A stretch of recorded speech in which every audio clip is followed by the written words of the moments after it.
I'm sure some of you might have lived in rural communities where there's a bench in front of a courthouse or something, and there are always usually a bunch of people, men, older men,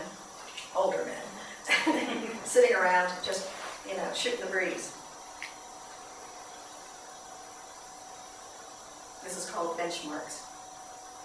Reverend Bob and his wife Lucy had been the subject of much speculation since they arrived a little more than a year ago. Both young, newly married, this his first assignment.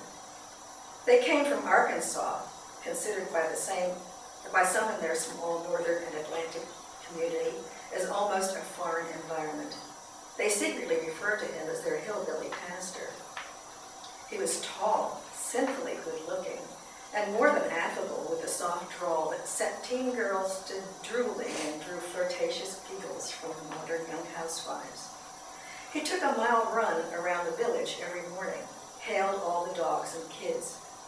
The villagers whispered that this was somewhat peculiar and possibly improper behavior for their pastor, the former one who served for 40 years, had been cautiously austere, sedate, and merely bowed his head at passing. Even more scandalous, after his run, he stopped at the corner cafe for a coffee and cinnamon bun and walked across the street to the little park in front of the courthouse. A gathering place for old-timers, always on the same bench, and God help anyone who dared to usurp a spot where their asses had worn down the soft pine into the contour of their butt cheeks, even for a second should they, out of necessity, have to go into the courthouse for a leak. Lawyers, clerks, town businessmen, and random dawdlers stopped for a chat, exchanged pleasantries, and kept up with the pulse of the community. The first time Rev Bob joined them, he unwittingly sat in old fish crank's sweet seat, and casually sipped at his coffee while mopping beads of sweat still appearing on his neck and brow. The armpits of his faded t-shirt were sodden, and his shorts clung to his damp thighs. Ultimately, he became aware of the stares and mumblings, and inquired about what was wrong just as Fish, purple-faced, with a scowl that would drop a coyote, shuffled back into the scene. Rev Bob took a bite of his roll and greeted old Fish with a smile, while still munching. "How are ye all doing today, Fish?" Fish spat and fixed his rheumy eyes on the Revs and beamed as much venom into his stare as his ancient body could muster, drawing from his swollen hemorrhoids, the acid burning his gut, and the untended rotting molars which fouled the air whenever he spoke.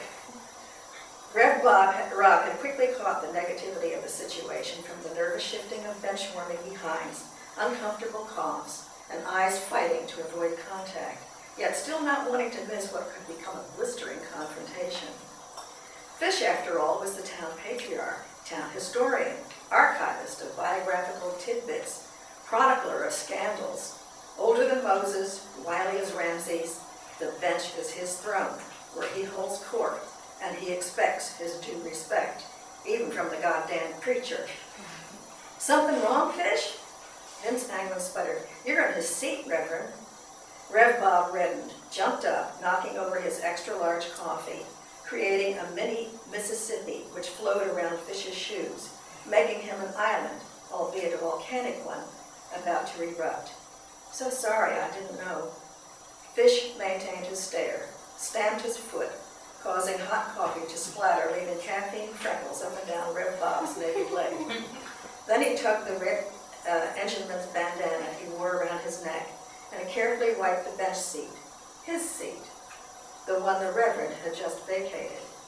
He wriggled his ass into the contours, turned to Vince Anglin, and started chatting about the weather. The Rev, visibly embarrassed, inwardly insulted, stooped to pick up the empty cup, and without comment gave a cursory wave, flipped the cup into a trash container, and headed for home.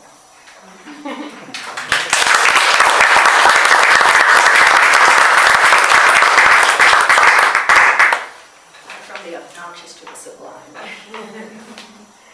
I have a chapbook of poetry, and I'd like to read two of them for you, short. Sunset.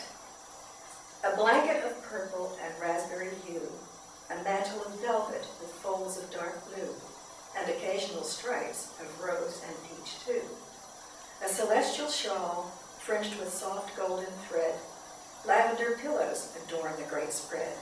Ethereal fingers prepare a huge bed. An indigo cloak, when long day is done, settles on all and tucks in the sun.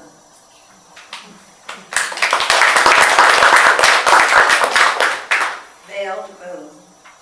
Is the moon shy behind that sheer veil, or coolly remote, choosing a pale wrap, a web to conceal platinum elegance too rich for mere eyes, as it drifts sensuously, provocatively, through black skies?